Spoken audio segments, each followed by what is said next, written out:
बार की बात है। गहरे नीले समंदर में एक छोटा सा केकड़ा रहता था जिसका नाम था कब्बू। कब्बू बाकी के केकड़े से अलग था। वो बहुत ही होशियार और दिलेर था, जबकि बाकी केकड़े सिर्फ रेत में छिपकर रहते थे। कब्बू हमेशा नई चीजें सीखना और खोजने में लगा रहता था।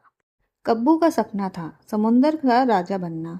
सभी जानवर उस पर हंसते थे। अरे तू छोटा सा केकड़ा है, राजा बनने का सपना दिखता है। तू तैर भी तो ठीक से नहीं पाता। पर कब्बू हार मानने वालों में से नहीं था। वो रोज सुबह जल्दी उठता, तैरने की प्रैक्टिस करता, सीपियों से बात करता, सी हॉर्स के साथ रेस लगाता और शार्क से दूर रहकर चतुराई सीखता। खतरे का समय। एक दिन समुंदर में एक बहुत बड़ा खतरा आ गया। एक विशाल ऑक्टोपस समुंदर के सभी छोटे जीवों को पकड़कर अपनी गुफा में ले जा रहा था। सभी डर के मारे छुप गए, पर कब्बू ने हिम्मत दिखाई। उसने चुपचाप ऑक्टोपस के पीछे जाकर उसकी गुफा का रास्ता देखा। फिर चतुराई से अपने दोस्तों झींगा, सीहॉर्स, स्टारफिश और डॉल्फिन को बुलाया। सबने मिलकर एक योजना बनाई। कब्बू की योजना। कब्बू ने स्टारफिश से ऑक्टोपस को उलझवाया।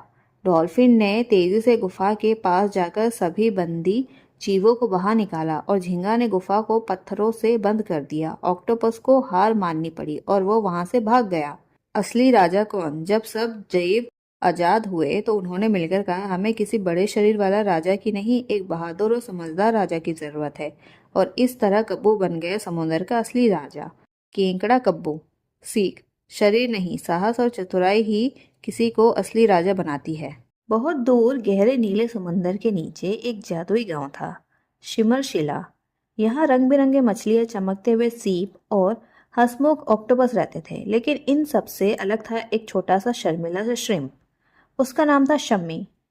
शम्मी दिखने में तो एक आम झींगे जैसा था, लेकिन उसके पास एक छुपी हुई जादुई शक्ति थी। जब भी वो खुश होता, उसकी पूंछ से इंद्रधनुष की रोशनी निकलती और वह जिस चीज को छूता तो वह चमत्कारी बन जाती। पर शिम्मी दुखी था, क्योंकि उसे लगता था कि वह बहुत छोटा है और कोई उसे पसंद नहीं करता। बाकी समुद्री जीव उसे देखकर हंसते। ये क्या करेगा, ये तो बस पानी में छपकता रहता है। शिम्मी चुपचाप समुंदर की चट्टानों के पीछे छिपकर रोता। फिर आया तूफान। एक दिन समुंदर में बहुत जोर का तूफान आया। बड़ी बड़ी लहरें उठी और शिमरशिला गांव की सारी मछलियां बिखर गई। उसके घर, उनके मोती सब बह गए। सब घबराए हुए थे। तब शिम्मी सामने आया। उसने अपनी पूंछ से इंद्रधनुषी चमक निकाली। झपाक, टूटी हुई शिप दोबारा जुड़ गई। झपाक, बिखरे घर फिर से खड़े हो गए। झपाक, रोती हुई मछली मुस्कुराने लगी। अब सबको समझ आया।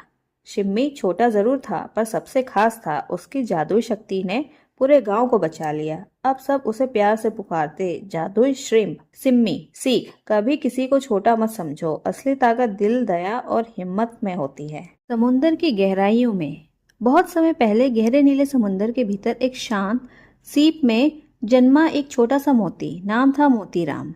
वो चमकता नहीं था, बस एक साधारण सफेद बिंदु जैसा था।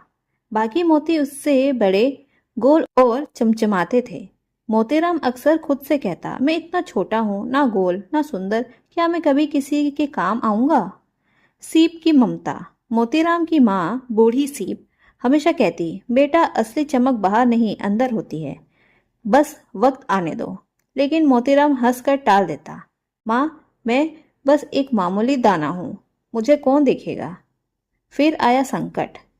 एक दिन समुंदर में खतरनाक शिकारी आया, काला केकड़ा। वो छोटे जीवों को पकड़ता और मोतियों को तोड़कर ले जाता। वो सीपों की गुफा में घुस आया। सारे चमचमाते मोती डर कर इधर उधर भाग गए, लेकिन मोतीराम अपनी जगह पर जमा रहा। जैसे ही काला केकड़ा सीप के पास आया, मोतीराम की आत्मा जागी। उसने जोर से चमकना शुरू किया। इतनी तेज रोशनी की केकड़ा घबरा गया और उल्टा भाग गया। समुंदर का हीरो। अब सबको समझ आया कि असली ताकत साइज या चमक में नहीं होती, हिम्मत और सच्चाई में होती है। मोतीराम अब छोटा नहीं रहा, वह बन गया समुद्र का सबसे कीमती मोती। सीख, हर कोई खास होता है, बस उसे खुद पर भरोसा और सही वक्त का इंतजार करना होता है। शिप में मिले मोती। एक दिन समुंदर के बीचों बीच एक पुराना जहाज बहकर आया। गांव के मछुआरे उसे किनारे पर खींच लाए। जब उन्होंने जहाज की सफाई शुरू की तो एक भारी लकड़ी का बक्सा मिला। सबने मिलकर उसे खोला और उनकी आंखें चमक उठी। बक्सा भरा था सफेद, गुलाबी और नीले रंग के मोतियों से।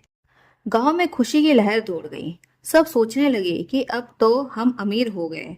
लेकिन गांव में सबसे बुजुर्ग मछुआरे बाबा गंगाराम ने कहा, ये खजाना किसी और का है।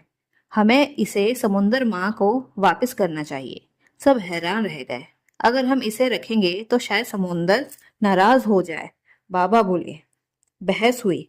कुछ लोग रखना चाहते थे, कुछ लौटाना। आखिरकार सबने मिलकर तय किया कि मोतियों को आधा हिस्सा गांव की जरूरतों के लिए इस्तेमाल होगा, स्कूल, अस्पताल और पानी के लिए, और आधा हिस्सा समुंदर में एक पूजा के साथ वापस डाल दिया जाएगा। उस रात पहली बार गांव के आसमान में तारे ऐसे चमके जैसे मोती खुद ऊपर पहुंच गए हो। चूहा और मगरमच्छ की कहानी। एक बार की बात है, एक घने जंगल के किनारे एक चतुर चूहा रहता था जिसका नाम था मिक्कू। वही पास में ही एक बड़ा मगरमच्छ जिसका नाम था गजबू नदी में रहता था। वह डरावना दिखता था पर दिल से अकेला था। पहली मुलाकात। एक दिन मिक्कू पानी पीने नदी किनारे गया। तभी गजबू वहां आया।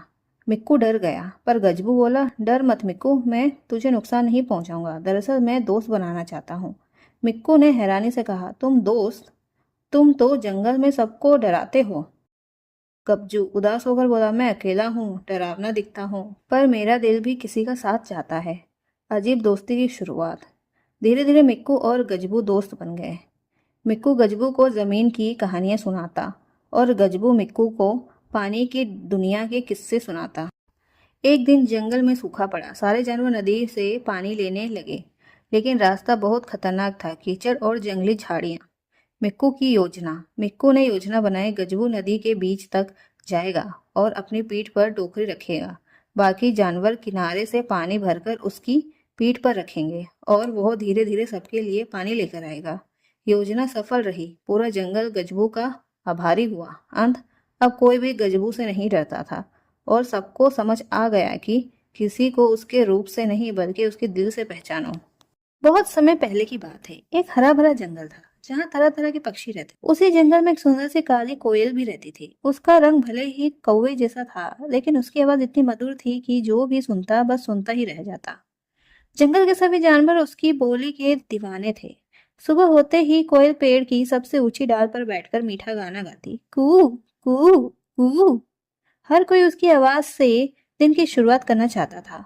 लेकिन उसी जंगल में एक कौवा भी रहता था जो हमेशा कोयल से जलता था। वो सोचता, मैं भी तो काला हूँ, फिर सब मुझे पसंद क्यों नहीं करते, मुझे कोई खास क्यों नहीं मानता। एक दिन कौवे ने चाल चली। उसने कोयल की जगह पर खुद बैठकर आवाज निकाली, काओ काओ काओ। सभी जानवर घबरा गए। बोले, यह तो बहुत बुरा शगुन है। कोयल की मीठी आवाज कहाँ गई? थोड़ी देर बाद असली कोयल आ गई और उसने फिर से अपने सुरों में गाना शुरू किया। जंगल में फिर से खुशी लौट आई। अब सब समझ गए थे कि रूप रंग नहीं बल्कि अंदाज और स्वभाव सबसे अहम होता है। कोयल कभी किसी से नहीं जलती थी, ना ही दिखावा करती थी।